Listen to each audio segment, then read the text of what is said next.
Bonjour l'Afrique et bonjour le monde. Bienvenue mesdames et messieurs sur Pan-African Medias, votre émission matinale la quotidienne.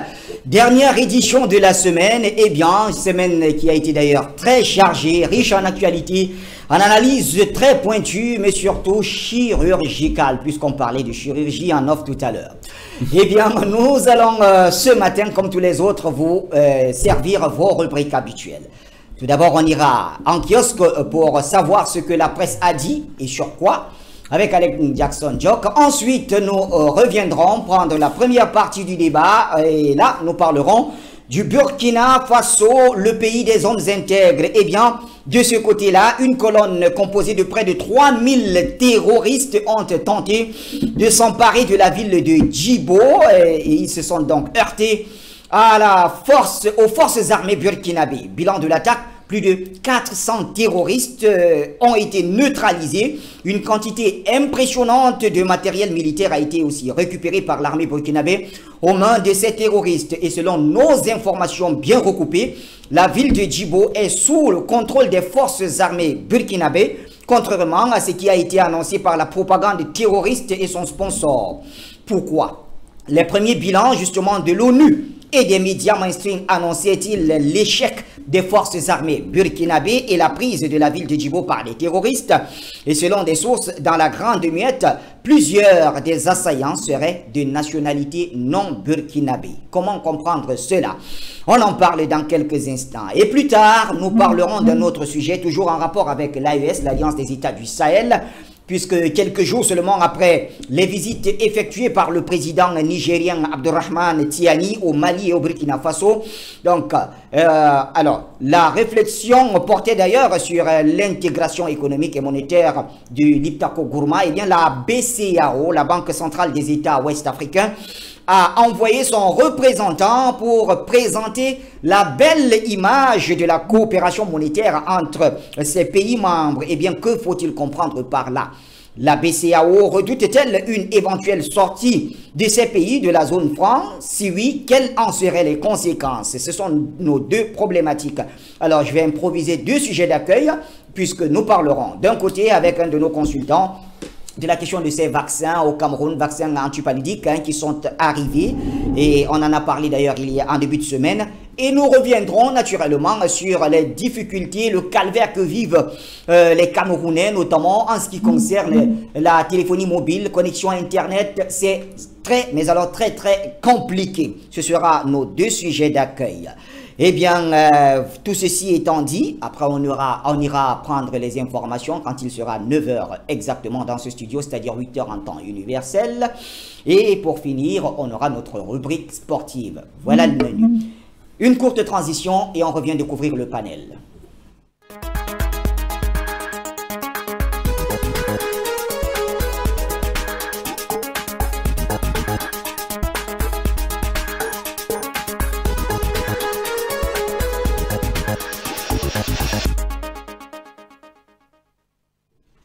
Une fois de plus, bonjour l'Afrique et bonjour le monde. Merci d'être avec nous. Vous êtes très nombreux à nous suivre, de plus en plus nombreux à cliquer, à liker les différentes publications de Pan-African Media. Encore plus nombreux ceux-là qui nous suivent sur le canal 410 de Créolink à Douala et à Yaoundé. Et encore Facebook et YouTube qui vous accompagnent. Nos invités, ils sont là, ou presque tous. Nous allons commencer, comme d'habitude, par vous dire que le consultant permanent de cette émission n'a jamais manqué une émission. Et ce vendredi encore, il est là. Joe, bonjour. Bonjour, Bachir Momaladan. Bonjour à tous les téléspectateurs, tous les panafricanistes qui nous suivent. On les voit déjà, ils sont là. Boubacar Silla, Pat Ikoum, Lounesma, Julio Sepp. On a déjà dit Boubacar Silla. On soupçonne que Karine Kwame, les Amazones, Karine Kwame, Gonbeti, la reine également, les autres. La reine Blessing. La reine Blessing, voilà. Oui, elle est déjà dans le direct. Voilà. Et hier, toute la journée, elle t'a beaucoup taquiné. Donc, bonjour à tous les Amazones du panafricanisme. Bonjour à tous les techniciens, Monsieur Son, Pierre, il y a Nasser, Boubakari Florence, Bouba Ouais. qui est là. Ouais. Bouba que les gens ont connu, que les panafricanistes ont connu avec le média du peuple. Tout à fait. Oui, tout à il fait. était le présentateur principal au Notre média ami du Bawa peuple. Bouba. Il va revenir ici certainement pour la présentation d'autres émissions. Ouais, ouais. Il y a d'autres journalistes qui, du média Panafrican TV, est en train de construire notre pépinière. Ouais. Et on a des voix déjà qui s'utilisent, Diane Bena, il y a Monique Fabiola Dombe, Monique Kwang, il y a également Njok. Oui, Alain Jackson. Voilà, Ouais. de nouvelles voix panafricanistes. C'est un travail d'essaimage qui se fait. Et nous espérons que ce travail va également gagner d'autres pays avec des reporters. Donc la dynamique panafricaniste autour de Pan-African Media en marche, elle se construit autour des dynamiques déjà présentes, surtout la grande dynamique d'Afrique Média, Ouais. le média mère, Ouais. le média père, le média qui a permis de produire cette belle pépinière Pan-African Media. Et nous disons merci à monsieur Justin Tagou pour ouais. tous les efforts accomplis dans la lutte panafricaniste. Merci également à tous les aînés, le président Bandakani, les aînés comme le PND Simo, Oui. également. Maître Momo, Janvier, Momo, professeur Bellec.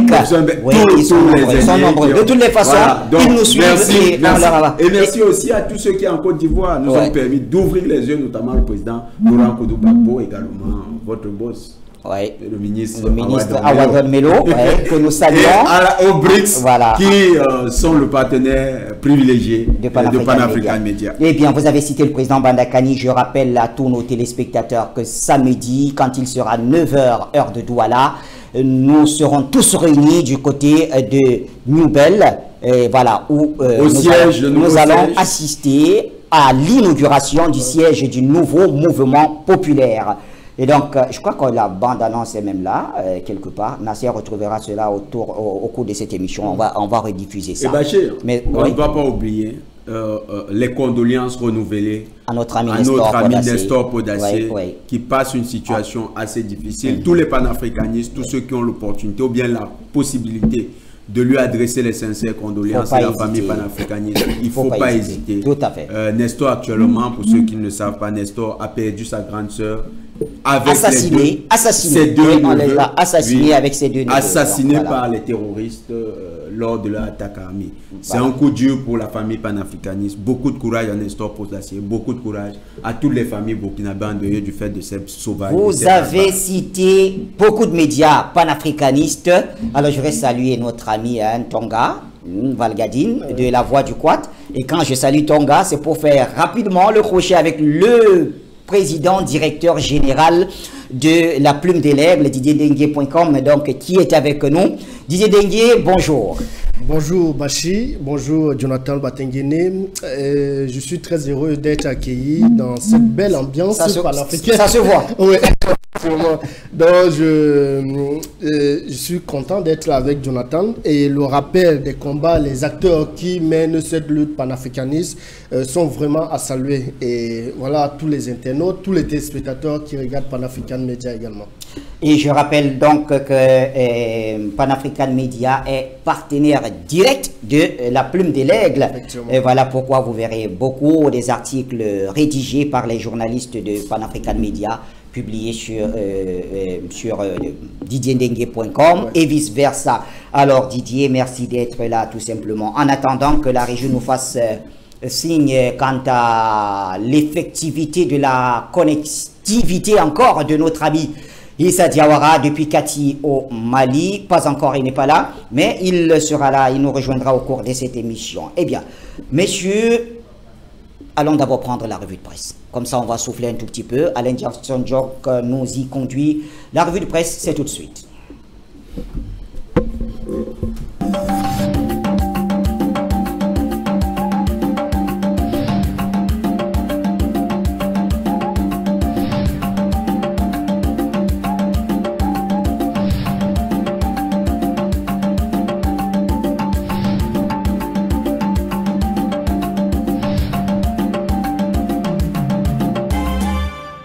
Bonjour à tous, bienvenue à la revue des Une de ce 1er décembre 2023. Eh bien, commençons ce matin par le journal La Nouvelle Tribune qui nous fait savoir qu'en perte de vitesse en Afrique, les médias français préparent leur riposte, mais Eh bien, conscient donc de sa perte de vitesse dans cette région stratégique, France Média Monde, appuyé par des financements supplémentaires du gouvernement français, a annoncé le lancement de nouveaux projets en Afrique, notamment du côté de Dakar. Concernant la présidentielle au Sénégal et la convocation du collège électoral, Macky Sall confirme le 25 février 2024 selon le quotidien du Sénégal.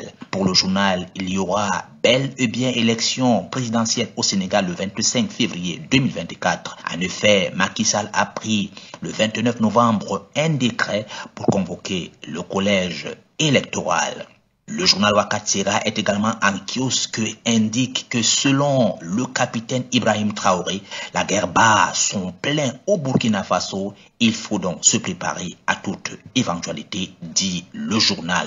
Quant au journal Africa Guinée qui nous présente les restrictions imposées à Dr Mamadou Pété Diallo, ancien ministre de la Santé et de l'Hygiène publique de la Guinée-Conakry. Notamment, il lui a été demandé de déposer son passeport. Il lui est également demandé et interdit même de sortir du Grand Conakry sans l'autorisation du juge d'instruction. Le journal Tribu de Madagascar nous fait savoir que le collectif des candidats propose une feuille de route de sortie de crise du côté de Madagascar. Pour le journal Aujourd'hui au Faso, la COP 28 à Dubaï, vue d'Afrique, encore le blablabla des grands pollueurs et le continent qui tringue toujours. Direction Afrique centrale avec le journal Al-Wida du Tchad qui nous renseigne que le président de transition, le général Mahamat Idriss Déby, a quitté donc le 30 novembre 2023 la capitale N'Djamena, destination de Dubaï aux Émirats Arabes Unis pour la 28e conférence des parties à la Convention cadre des Nations Unies sur les changements climatiques appelée COP 28. Au Gabon, le journal Gabon Review nous parle donc du dialogue national et le seuil de 10 000 contributions dépassées. Le journal Gabon Actu note que le premier ministre de la transition du Gabon, Raymond Donsima, fait le bilan des dossiers reçus suite à l'appel à contribution lancé le 27 septembre dernier dans le cadre des préparatifs de la concertation nationale prévue en avril prochain. Terminons par le journal Tessa d'Algérie qui parle donc du nouveau pour l'accord de 1968 entre la France et l'Algérie qui régit l'immigration algérienne en France. Voilà qui fait l'essentiel des sujets traités par la presse en ce 1er décembre 2023, mesdames et messieurs. Merci d'avoir suivi.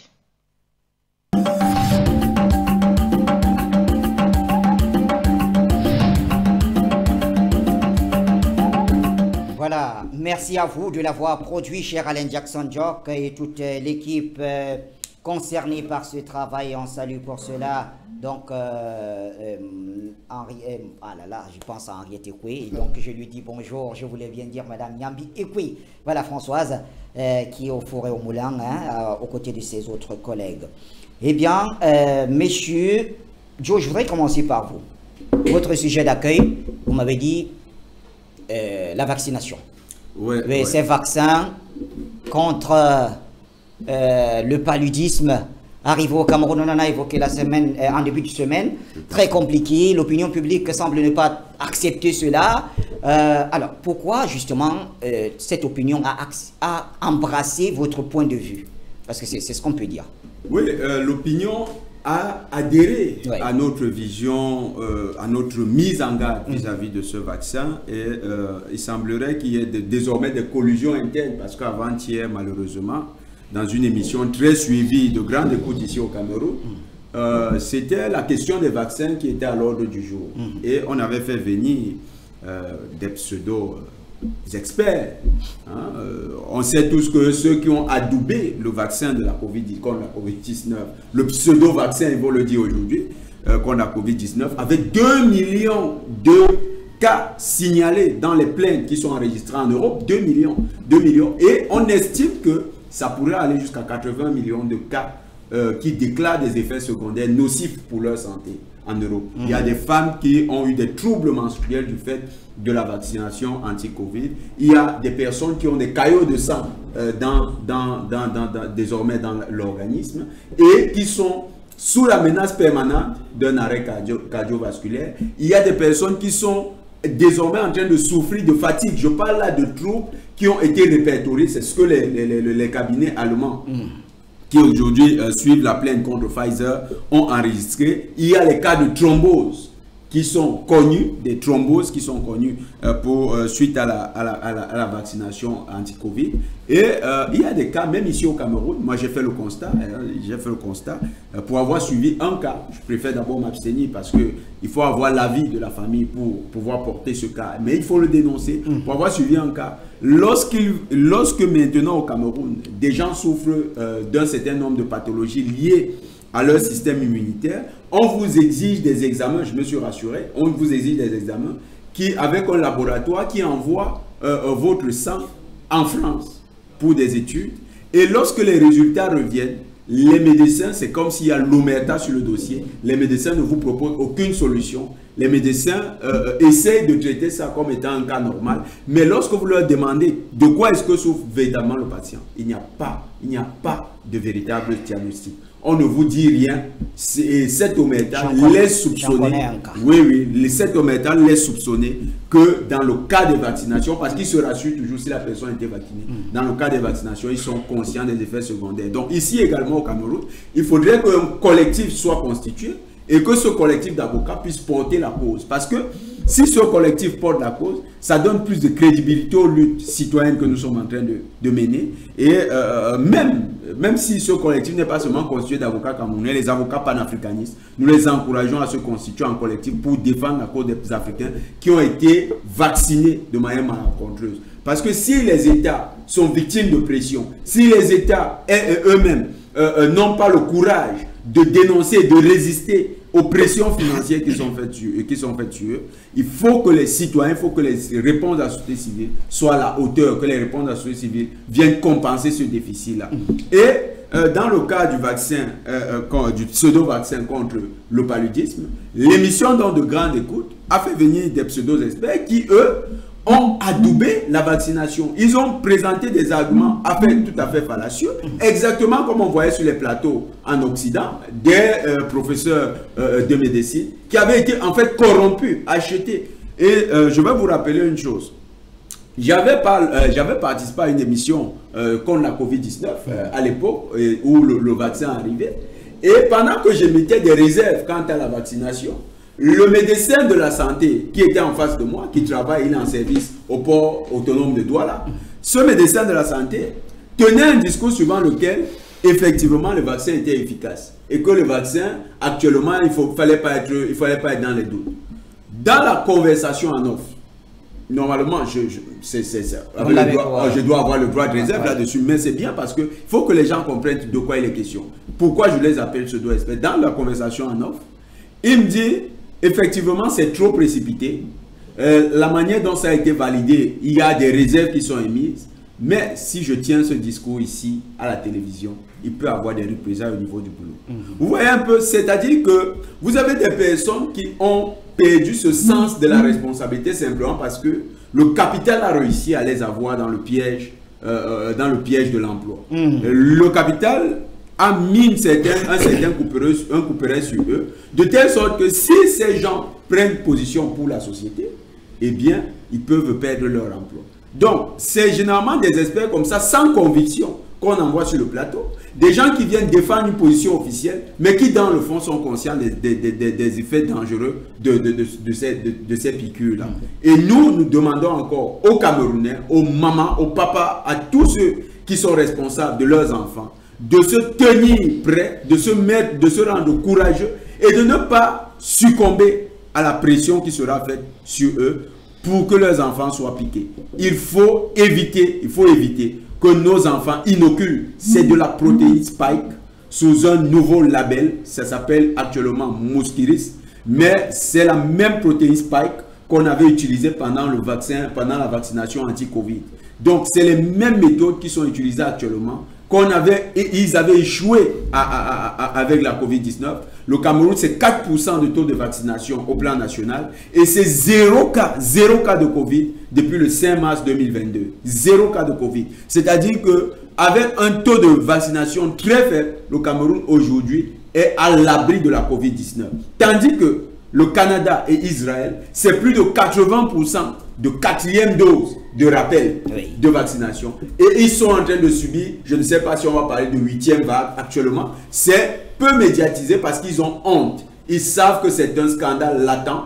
Et les études montrent que les récidivistes et multirécidivistes de Covid-19, c'est généralement ceux qui sont multidosés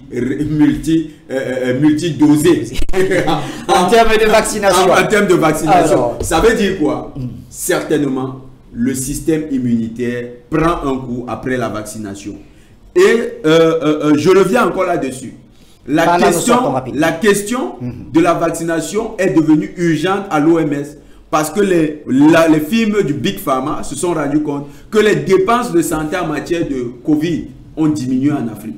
Mais ça a diminué pourquoi? Quand vous faites une corrélation avec 2019, avec 2020, la période de Covid-19, les Africains se sont mis à l'artémisia de manière systématique parce qu'on disait que l'artémisia traite la Covid-19. Eh bien, lorsque vous prenez de l'artémisia, d'après les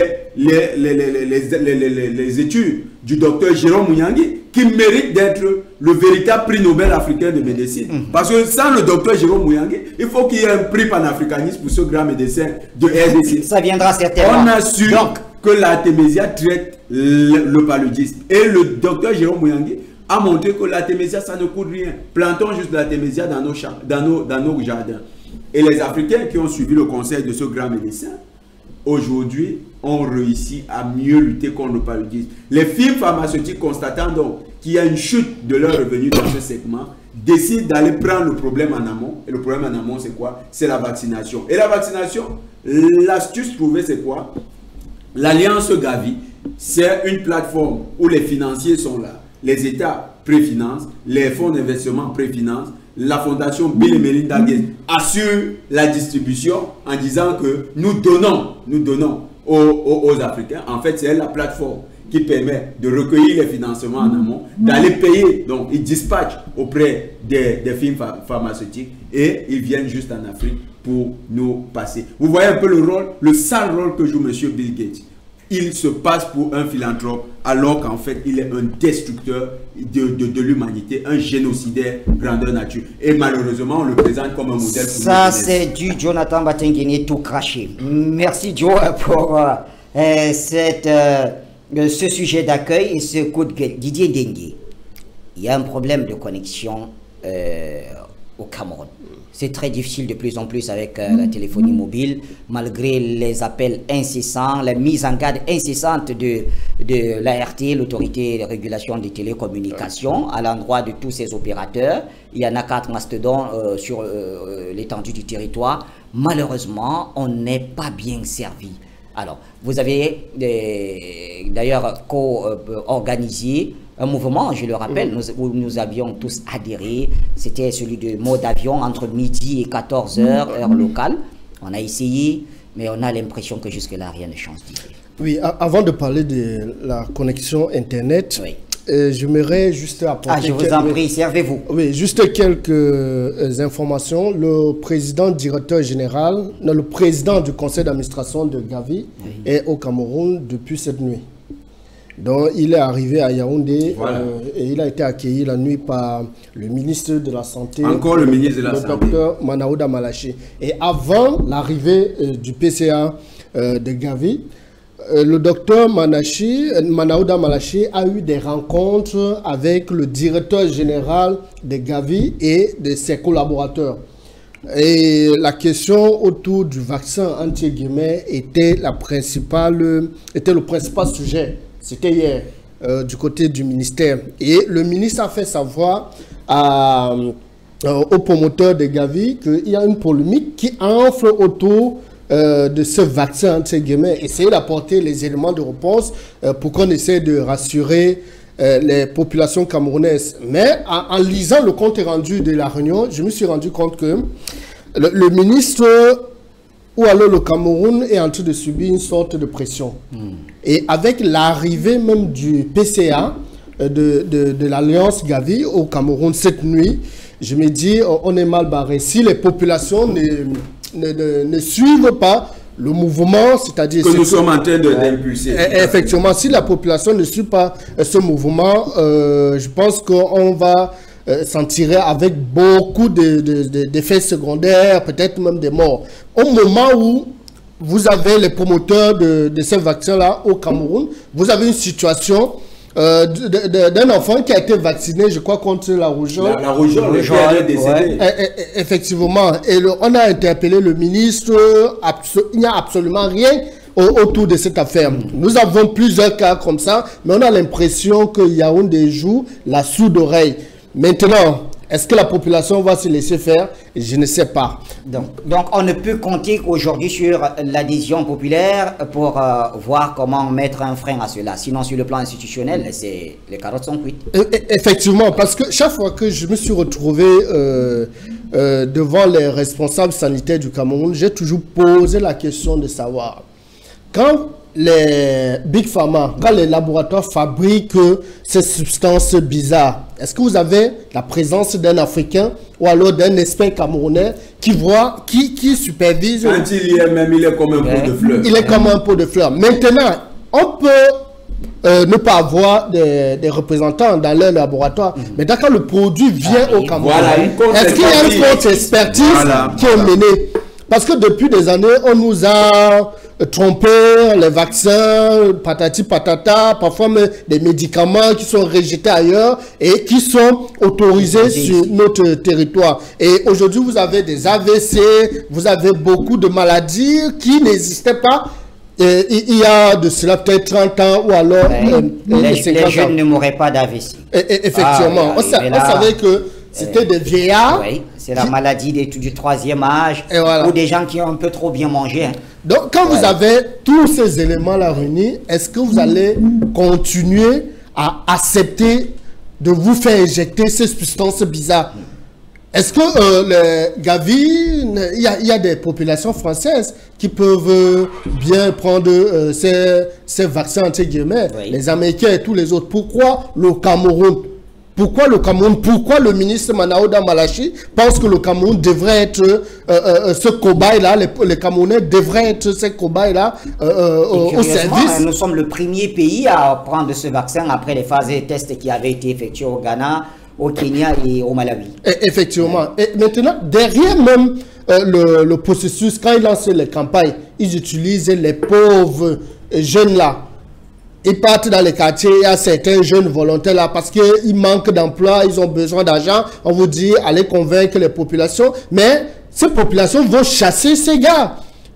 Parce qu'aujourd'hui, on n'est plus dupe. Avec ce vent panafricaniste qui place le continent africain depuis quelques années, je pense qu'on ne va plus accepter ce genre de choses. C'était juste pour...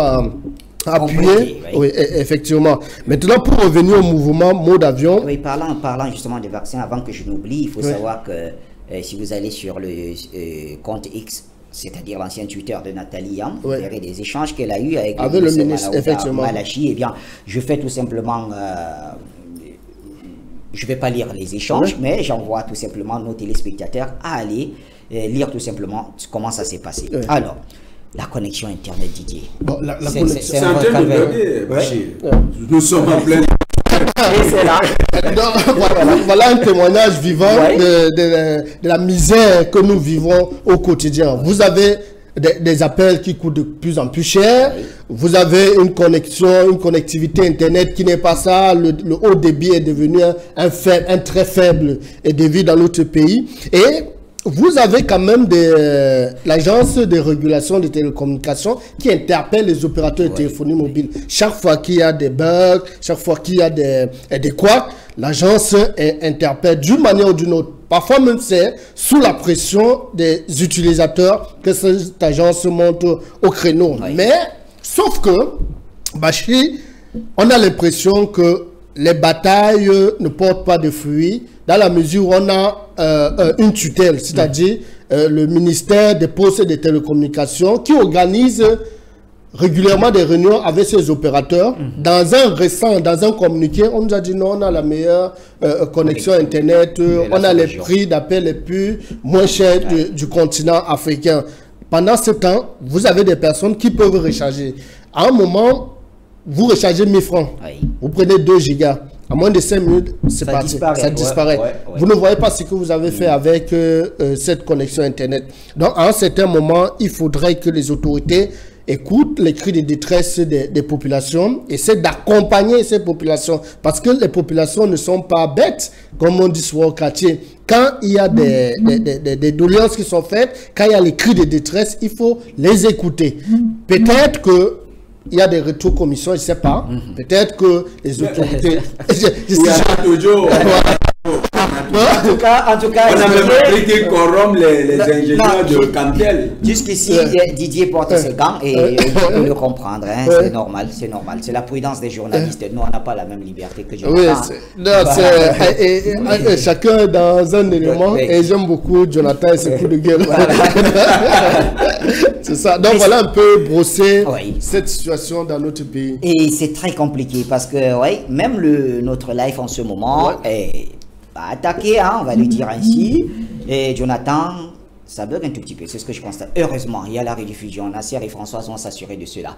Alors, Joe, un dernier coup de gueule sur cette affaire de connexion. Mais, Bachir, la connexion Internet, pour moi, c'est la preuve qu'on a des ministères de tutelle dans ce domaine qui ne jouent pas leur rôle.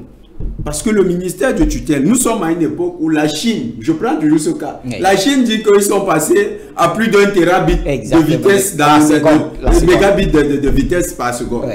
Mais si la Chine a atteint ce niveau-là, est-ce que la Chine est sur Mars? Les Chinois sont des extraterrestres. C'est des êtres humains comme nous. Qu'est-ce qui nous dépasse d'avoir un Internet de qualité dans le pays? Aujourd'hui, malheureusement, les ministres de tutelle dans les télécommunications, moi je vois ce qui se passe actuellement. On est encore en train de réfléchir sur l'amélioration de l'appel téléphonique par WhatsApp au Cameroun. À une époque où les gens vous disent qu'ils peuvent envoyer 150 films de 4K. En une seconde. En une seconde. 150 4K en une seconde, la plus haute résolution. Mais vous comprenez qu'on est dans un monde parallèle. Nous sommes encore à des années-lumière. Et comment ces gens peuvent-ils nous respecter lorsque nous nous débattons encore de questions aussi basiques? Nous sommes en partenariat quand même avec la Chine dans plusieurs domaines. Pourquoi justement les domaines, c'est exactement comme ce que le Mali vient de faire. Les domaines porteurs, c'est le type de collaboration que de coopération que le Mali a inauguré avec la Russie. Le Mali négocie la mise à disposition d'un satellite. Ça veut dire quoi? Ça veut dire que le Mali loue carrément un satellite de la Russie. Donc le Mali est aujourd'hui détenteur d'un satellite. Il jouit d'un satellite mis à sa disposition. Et ce satellite va améliorer la télécommunication au Mali. Vous allez voir Internet avec un Malien, ça sera exactement comme dans tous les pays développés. Ça sera de haute qualité. Mais nous, nos ministres, à quoi ils nous habituent? On a pris la fibre optique qui était, semble-t-il, la panacée, ça allait à quoi? On a fait beaucoup de publicité. Mais en quoi est-ce que la fibre optique a amélioré? On a l'impression qu'on est toujours en 2 ou 3G. Ce n'est pas terrible. Regardez rien que nos directs là qui beurrent. Hein? C'est pas dû au fait que nous n'avons pas pris une bonne bande passante. Nous n'avons plus une bonne bande passante. Ça ne demande pas beaucoup. Hein? Tout à fait. Ça ne demande pas beaucoup. Ensuite, il y a les compagnies internes. Là, c'est l'AET. L'AET ne joue pas son rôle. Moi, je ne sais pas pourquoi. Le président devrait revoir cette direction de l'AET. Il faut qu'on la confie à quelqu'un qui est capable de sévir, parce qu'actuellement il faut sévir. Il n'est plus question d'aller envoyer des lettres à Orange, des lettres de sanctions financières, parce que ça encore, c'est des broutilles qu'on leur demande de donner. Est-ce qu'Orange communique véritablement sur ses revenus? On parle rien que du segment Orange Money. Orange Money a rapporté combien? Plus de 3 000 milliards de francs CFA en 2022. Plus de 3 000 milliards. Bon, maintenant, les communications, si on parle du principe que Bolloré n'avait jamais déclaré son véritable chiffre d'affaires. Si vous revenez chez Orange, vous pensez qu'ils déclarent véritablement leurs bénéfices?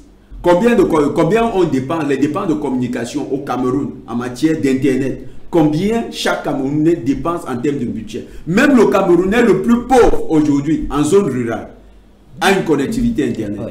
Parce qu'aujourd'hui, vous appelez votre frère au village à partir de WhatsApp. Alors, combien il dépense, lui, qui utilise WhatsApp là-bas? Vous savez que quand vous mettez 250 francs, c'est-à-dire 250 mégaoctets au Cameroun, il faut le dire, vous utilisez rien qu'au WhatsApp. Le temps maximal d'utilisation, c'est 3 heures de temps. 250 mégaoctets. Vous ne téléchargez pas Bachir, vous ne téléchargez aucun fichier, vous n'envoyez aucun fichier à télécharger. 3 heures de temps. Après 3 heures de temps, vous avez ce message bizarre qui vous parvient en vous disant qu'il ne vous reste que 50 mégaoctets. Et quand on vous envoie le message de 50 mégaoctets là, après 2 minutes, on vous envoie un message pour vous dire que votre connexion est expirée. C'est quoi cette affaire?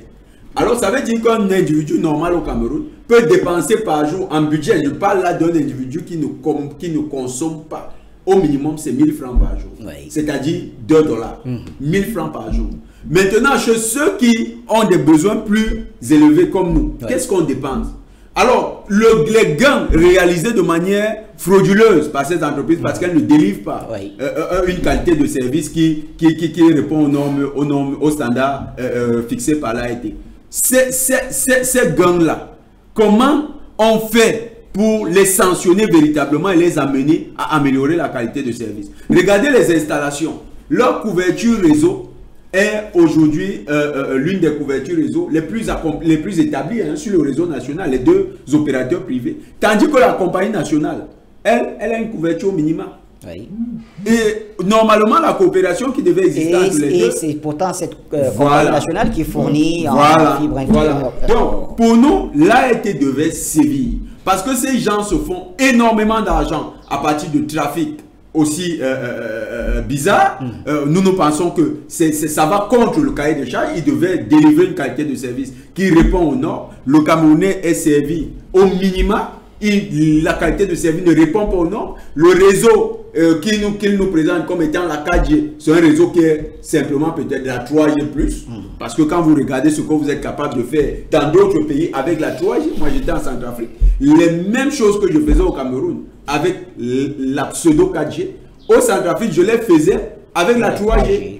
Certes, malgré, un coût élevé, mais au moins là-bas, tu pouvais faire une émission télévisée avec ton téléphone sans que tu aies des bugs. C'est pas dire que le réseau centrafricain soit fameux, mais au moins là-bas en 3G ils font les mêmes choses que nous. Ça veut dire qu'ici, on ne nous délivre pas la qualité de service qu'il faut. Et l'AET devait normalement sévir. Nous pensons que le fait que l'AET ne joue pas pleinement son rôle, ça amène ces sociétés à continuer dans cette qualité de service. Merci Jonathan Batengene. Alors, Madame Yambiekwe, essayez de voir le cas de Fidel Wali. Il dérange un peu sur notre live là. Il dérange un peu. Il met des publications. Il n'y a pas seulement Fidel, il y a un autre là. En tout cas, essayez de voir tous ces cas. Essayez rapidement. Il y a Rose Sanchez là. Oui, il nous envoie des messages, comment se faire de l'argent, aller voir un marabout. C'est pas sur cette page qu'il faut faire ça. Eh bien, messieurs, prenons une autre transition si vous le voulez bien. Et on revient aborder notre thématique en rapport avec le Burkina Faso.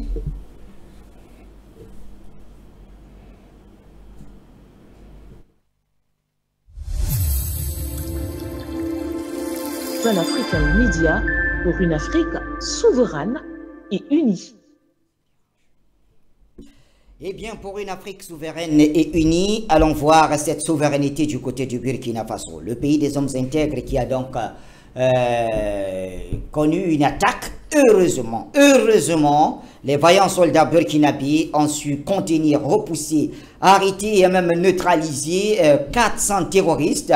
C'était donc dans la ville de Djibo. Et contrairement, Jonathan, à ce qui avait été dit un peu partout, que ce soit dans les rapports des Nations Unies ou bien par les médias mainstream, puisque les premières nouvelles tendaient à faire savoir que les terroristes se sont emparés de la ville et plusieurs militaires burkinabés avaient été tués et d'autres même capturés, du matériel de guerre saisi, etc., etc.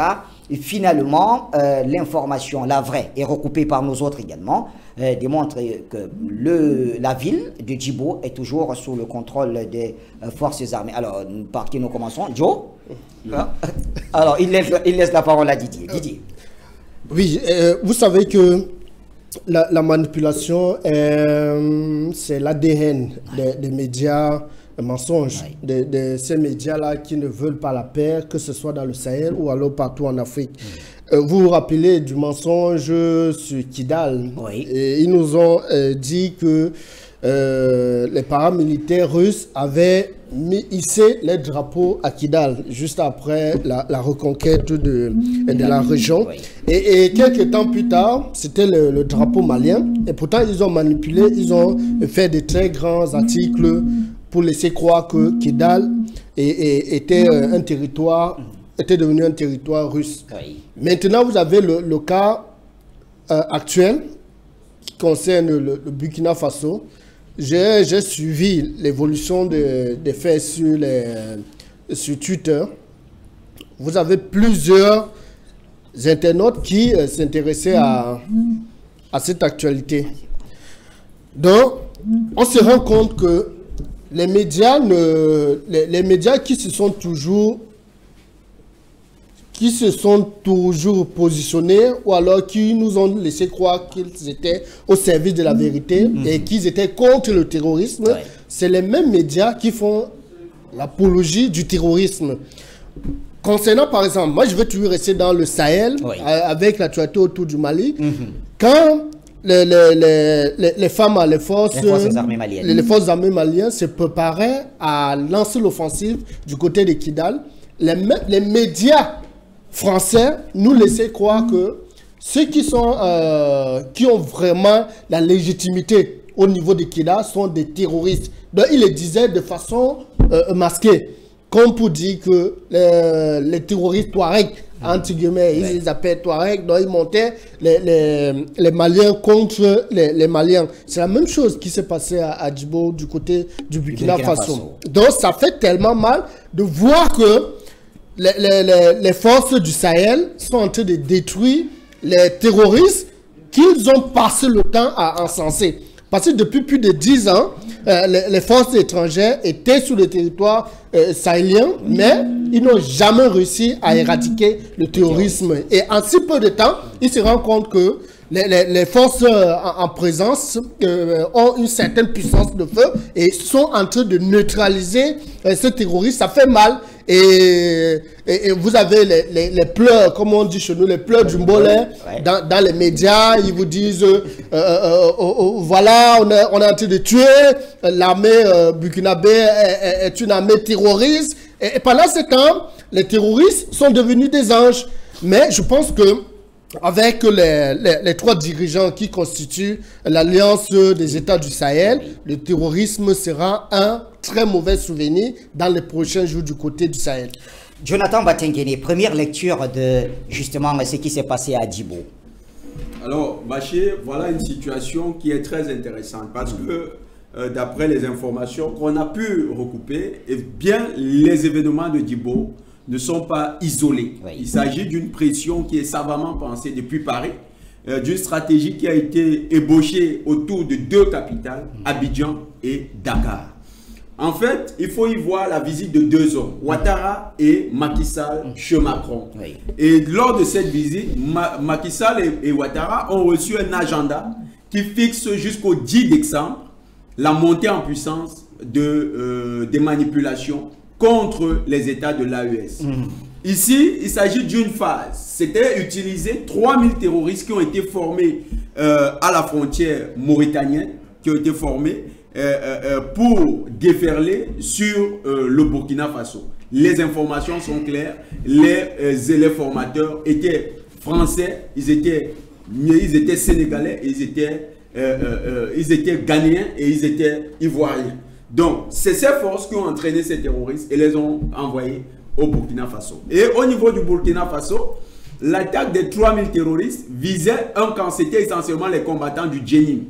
Le Djenim qui a attaqué a filmé... Le Djenim qui est lui-même affilié à Al-Qaïda. Al-Qaïda. Donc, il s'agit et vous savez que le chef d'Al-Qaïda dans le Maghreb islamique, Obeida, Ben Obeida, a été interrogé par les services secrets français sous la couverture de ce qu'ils appellent France 24. En fait, cette bannière qui est désormais un média sponsor promoteur du terrorisme en Afrique. Donc, Al-Qaïda, qui est le Djenim, a utilisé les 3000 combattants qui ont filmé l'attaque et il s'agissait de faire une promotion de leur attaque dans les réseaux sociaux. Seulement, Ils n'avaient pas prévu que l'armée burkinabé, qui les a suivis depuis leur repère jusqu'au camp, avait utilisé un leurre. Contrairement à ce que beaucoup pensent, l'attaque a bien été anticipée par les forces armées burkinabées.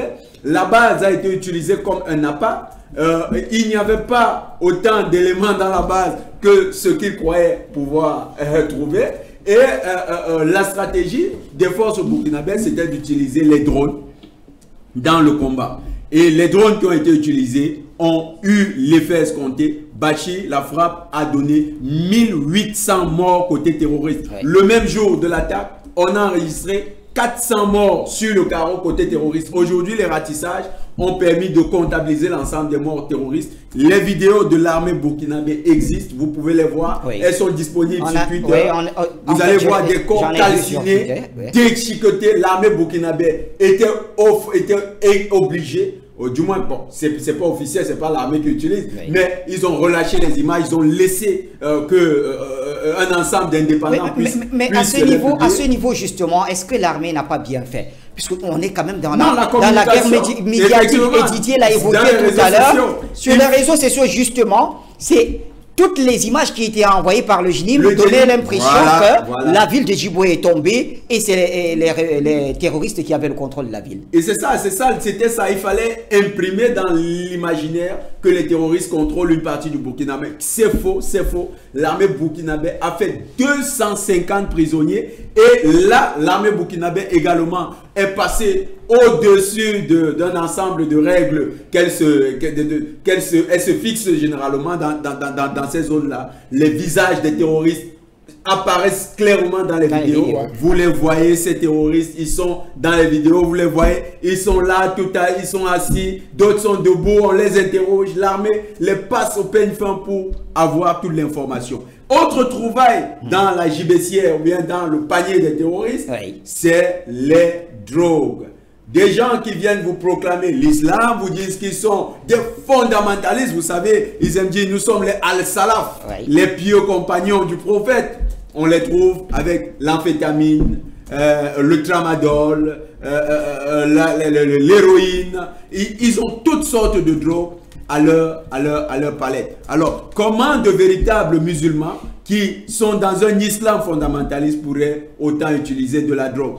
Ce qui laisse apparaître également leur véritable identité. Il s'agit ni plus ni moins que de vulgaires bandits qui ont été utilisés dans le mercenariat avec la bannière de l'islam simplement pour davantage créer de l'islamophobie. Et vous savez qu'un discours qui paye dans les politiques en Occident, notamment en France, quand vous êtes islamophobe comme un Zemmour, eh bien, ça vend bien, ça permet de gagner l'opinion publique, ça permet de créer une sorte de tombolie de la personnalité et on vous voit comme un défenseur de la Grande France, du moins la France voyou, celle-là qui s'affiche dans les relations internationales, celle-là aujourd'hui qui est honnie, celle-là qui n'arrive plus à faire recette, celle-là qui est en pleine dégringolade. Eh bien, ça permet quand même de vendre sur le territoire français. Sur le territoire africain, ils encouragent ces terroristes et les outils, mais au niveau de la France, ils font semblant de ne pas aimer l'islam parce qu'ils ont tout fait pour noircir l'image de l'islam avec leurs terroristes, qui sont en fait les mercenaires qui travaillent pour eux. Le Burkina a réussi à mettre la main sur eux et le Burkina compte les utiliser certainement dans le cadre d'une plainte qui sera déposée, une protestation qui sera déposée aux Nations Unies. Surtout qu'on est aujourd'hui dans une bataille de communication. Il y a le communiqué du Bureau des droits de l'homme des Nations Unies au Burkina qui a essayé de mettre sur un même pied d'égalité terroristes et gouvernement burkinabé. La réponse a été immédiate. Les autorités, surtout le ministre des Affaires étrangères, a très vite réagi. Le ministre délégué auprès du ministre des Affaires étrangères est allé rencontrer la représentante du bureau, ou du moins celle qui le représente au niveau de Ouagadougou. Et les échanges ont été houleux. Il y était en compagnie du ministre de la Justice pour demander à ce bureau de prochainement tenir compte de ce que les groupes armés comme les terroristes ne sont pas l'équivalent en matière de droit international de l'État, un État respecté, un État respectable comme l'État du Burkina Faso. La mise au point était impeccable, mais nous souhaitons encore plus, nous demandons encore plus que le capitaine Ibrahim Traoré demande à tous ces représentants de ces fonctionnaires des Nations Unies qu'ils les expulsent, parce que si vous le faites en Russie, vous savez à quoi vous en tenir en Russie. On vous met dans un avion et on vous renvoie à Genève, vous y allez pour passer vos belles vacances et vous perdez votre emploi dans un beau pays comme le Burkina Faso. Donc, on veut des mesures fortes, on veut que ces diplomates internationaux prennent l'avion et quittent Ouagadougou s'ils sont incapables de produire au moins des communiqués dignes sur le pays. Alors, Didier Ndengue, je reviens à vous, justement. Comment est-ce que vous expliquez la présence de personnes non burkinabées parmi ces terroristes? Ben, cela signifie tout simplement que les terroristes sont recrutés ailleurs. Et Jonathan a parlé de certains pays qui recrutent des terroristes et qui mettent ces terroristes au service des forces étrangères. Moi, quand j'ai regardé les vidéos sur Twitter, parce que ces vidéos sont devenues virales sur les réseaux sociaux, je me suis dit, j'ai vu certains, les pères, vous avez des personnes qui semblent jouir de toutes les facultés, mais qui se lancent dans le terrorisme. J'ai regardé, ils étaient là, tous, certains même avaient droit à quelques boissons. Pendant ce temps, les forces burkinabées les interrogeaient. Donc, je me pose la question, pourquoi se laisser manipuler par ceux qui ne vivent pas les réalités sur le terrain avec vous? Pourquoi se laisser manipuler, je ne sais pas, peut-être au prix de quelques billets de banque par ceux qui pillent le continent africain? Ça m'a tellement choqué de voir des Africains, même s'ils ne sont pas burkinabés, même s'ils ne sont pas maliens, des Africains qui se lèvent contre des Africains qui luttent pour leur souveraineté. J'ai eu très mal, Bachi, de voir des frères, parce que ce sont également des humains qui se lancent dans cette entreprise, qui tuent et qui se font tuer. Donc, à un certain moment, il faudrait que les leaders terroristes, vraiment ceux qui se lancent dans ces choses, essayent un peu de repasser, de remonter le temps et de se dire, on ne peut pas se lancer dans une guerre contre un pays qui milite pour sa souveraineté. Et on sait très bien que le Burkina Faso, avec le président Ibrahim Traoré, est dans cette logique-là, et aucune force ne va empêcher au président Traoré d'aller au bout de ce combat. Maintenant, il faudrait que le camp d'en face sache que on ne peut plus rien faire. On a été menti, on nous a berné tout ce temps, malgré quelques billets de banque qu'on nous distribue, les munitions, les armes, tout ça. C'est pour mettre notre vie en péril. Donc, c'est une façon pour moi de sensibiliser ceux qui sont encore... Très important d'ailleurs. Dans ces entreprises-là, ceux qui prennent les billets de banque ailleurs, de revenir à la maison et de se dire, on va tous construire l'Afrique de nos rêves. Parce que nous travaillons ici, même sur Pan-African Media, pour que l'Afrique soit libre. Et on ne peut pas être libre avec des Africains qui sont engagés dans le terrorisme parce que le maître blanc réussit à manipuler, que ce soit à travers les substances, la drogue, tout ça. À un moment, il faut se réveiller. Tout à fait. Il faut naturellement se réveiller. Jonathan Batengeni, alors aujourd'hui, la position de l'État burkinabé face à cette bataille médiatique, comment est-ce que vous pensez qu'elle pourrait s'en sortir? L'État burkinabé, déjà, nous sommes tous dans la bataille parce qu'il ne s'agit pas du Burkina, il s'agit de panafricanisme qui est attaqué. Nous avons dit qu'il y a une coalition désormais qui combat les terroristes et nous sommes dans la coalition qui combat les terroristes parce qu'en face, c'est toute une internationale, c'est constitué. Quand vous voyez France 24 faire reproduire les communiqués des terroristes par voie interposée, faire semblant d'être neutre, mais en reprenant les propos des terroristes, en donnant du crédit au combat des terroristes, en donnant de l'armée burkinabé une image fébrile, en donnant de la ville de Djibo l'image une ville conquise par les terroristes, c'est effectivement dans la bataille communicationnelle que nous sommes. Oui. Donc, nous disons, cette bataille communicationnelle, elle est désormais aussi portée par les panafricanistes et dont le Burkina Faso doit intégrer simplement, a déjà intégré, nous le savons, cette bataille communicationnelle avec les panafricanistes. Nous demandons simplement à l'État du Burkina de davantage faire filtrer des informations qui vont nous permettre de mieux combattre l'idéologie terroriste, de mieux combattre les sponsors du terrorisme. C'est ce qui va permettre également à l'État du Burkina de souffler.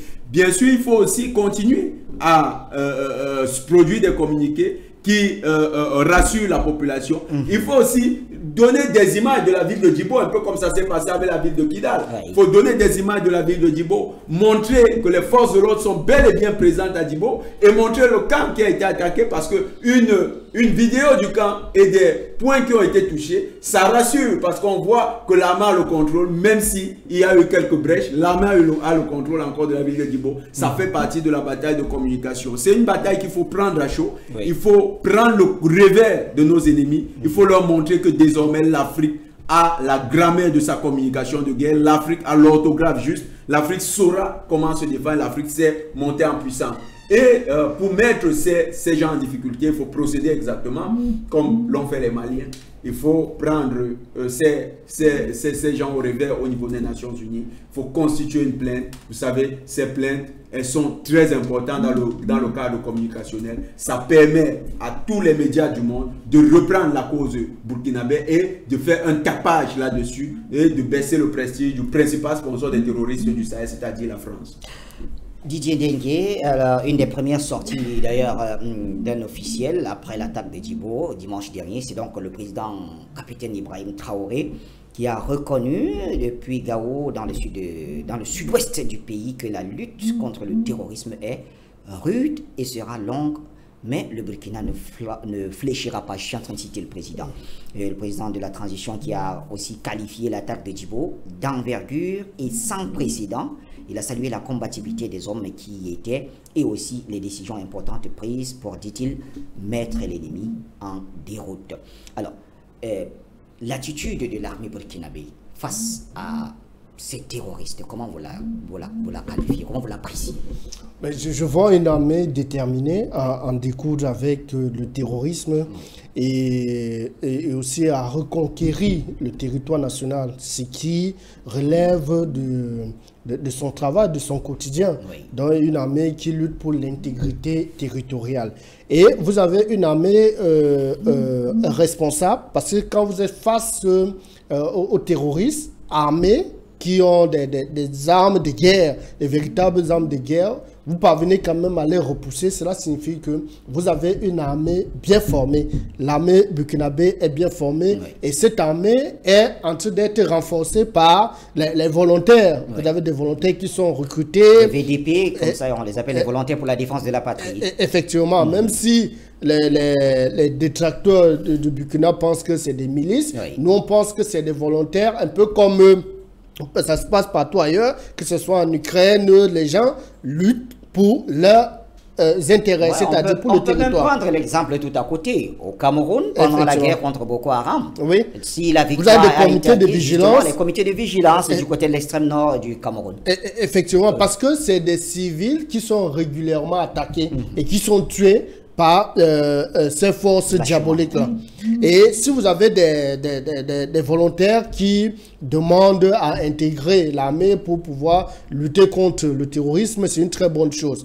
Donc, vous avez quand même une armée qui est déterminée et qui a à sa tête un chef de l'État jeune et combattant, un soldat qui ne fléchit pas, que ce soit dans son langage. Il est très consciencieux quand même de la situation du pays.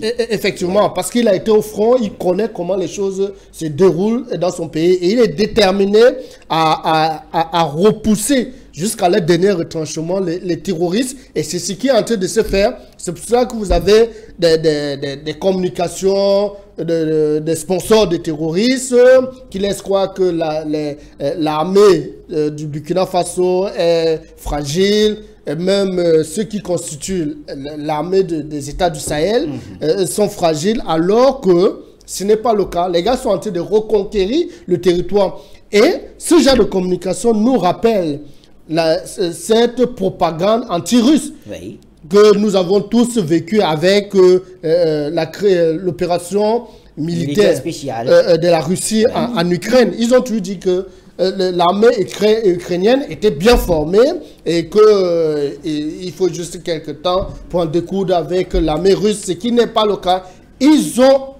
On a l'impression que les sponsors du terrorisme ont horreur de la vérité, de dire ce qui se passe sur le terrain.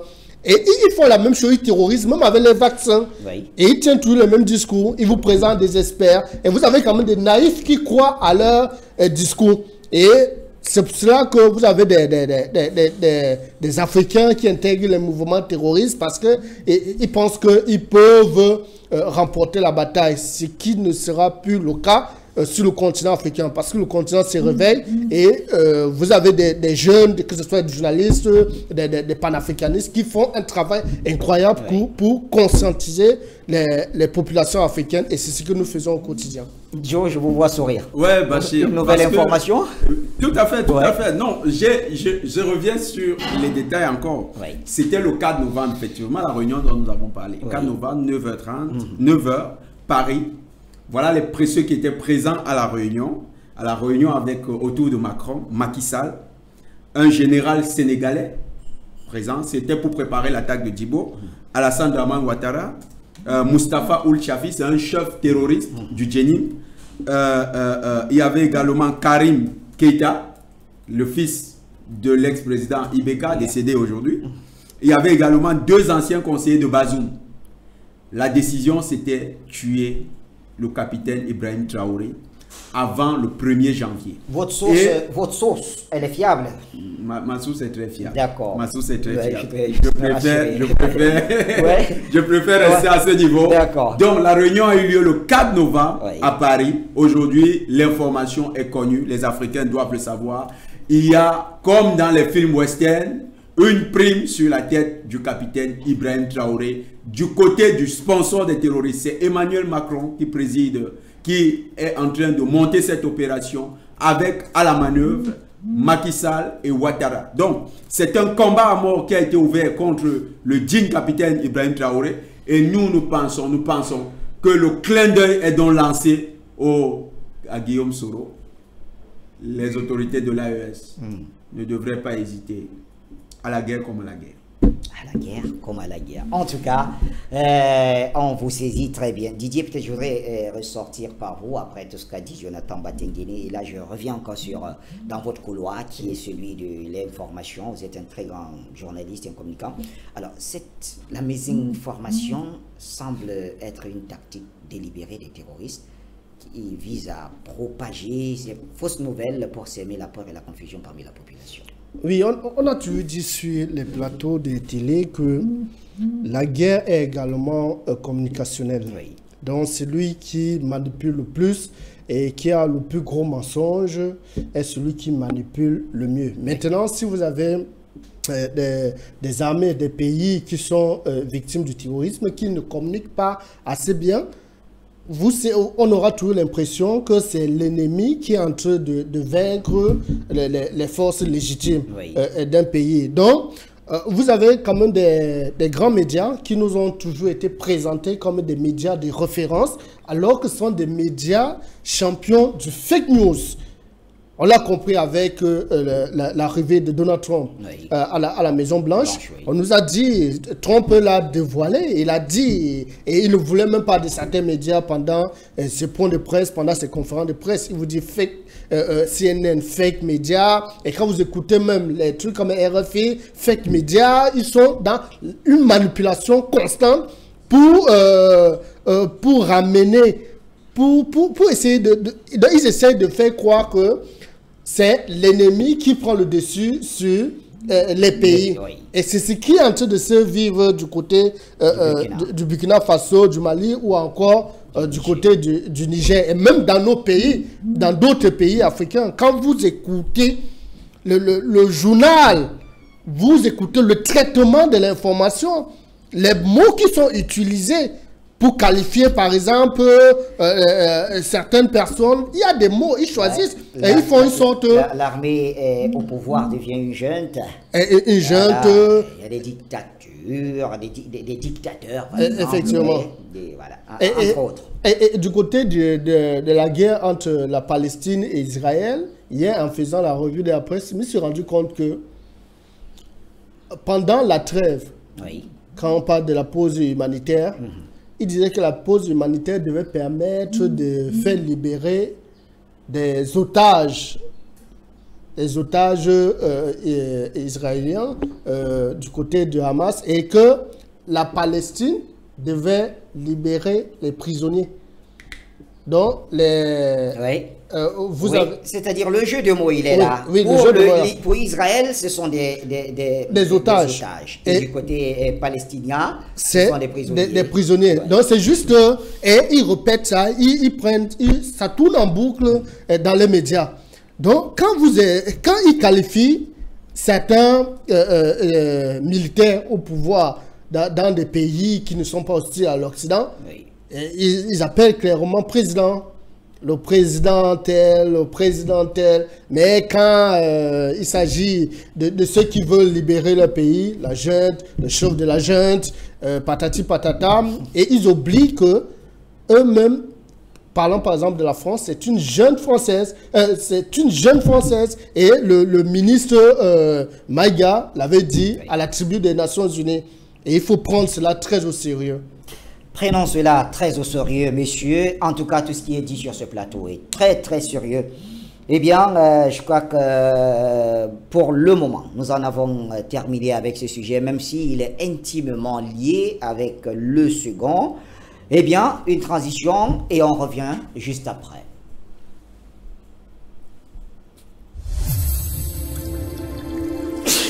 Pan-African Media pour une Afrique souveraine et unie. Voilà, nous restons toujours avec les pays de l'Alliance des États du Sahel, c'est-à-dire le Liptako-Gourma. Et cette fois-ci, nous parlons quand même des représentants de la BCEAO, la Banque centrale des États de l'Afrique de l'Ouest, qui plaident pour la non-sortie du franc CFA. Jonathan Batenguini, ceci a commencé quelques jours seulement après la visite effectuée du président nigérien Abdurrahman Tiani. Il était au Mali et au Burkina dans le but de voir comment accélérer le processus d'intégration économique et monétaire de ces pays, à côté bien sûr de l'intégration sécuritaire qui avait déjà été lancée. Alors, que se passe-t-il exactement avec la BCEAO? Bachir, il y a d'abord une très bonne nouvelle. Une très bonne nouvelle du côté du Niger. Les gens estiment que les panafricanistes, surtout qui ont envie de voir la même fibre, la même ferveur qu'au Mali, dans les autres pays, ils estiment peut-être que le Niger c'est un peu timide. Mais le Niger est en train de réaliser des tsunamis sur le marché mondial. Surtout le marché mondial de l'uranium. Qu'est-ce qui se passe depuis quelques jours? Les cours de l'uranium sont haussiers. Les cours sont à la hausse. Et c'est au bénéfice du peuple nigérien. Dans les jours à venir, les Nigériens vont voir les conséquences, certainement dans l'amélioration du cadre de vie, dans les grands projets qui vont être engagés. Pourquoi? Parce que le gouvernement du Niger a décidé de prendre ses responsabilités en augmentant le prix de la tonne d'uranium, du kilogramme d'uranium sur le marché mondial. On nous disait que le Niger ne représente que 4% des importations de la France, que le Niger, ce n'est pas un important producteur d'uranium, même s'il a des réserves importantes sur le marché mondial. Alors, tous ces mensonges sont en train de tomber dans la cendre. Le Niger est un key player du marché de l'uranium. C'est en train de se confirmer parce que la décision d'augmenter les cours, d'augmenter le prix du kilogramme au Niger a affecté l'ensemble du marché. Et l'ensemble des pays qui, eux également, produisent de l'uranium sont en train de se mettre au niveau. Mais qui mieux qu'un principal producteur peut faire cela? Ça confirme donc que le Niger est une source d'approvisionnement importante de l'uranium dans le monde. En plus, l'uranium nigérien, semble-t-il, est l'uranium le plus sollicité parce que cet uranium rentre dans la fabrication des bombes nucléaires de par le monde.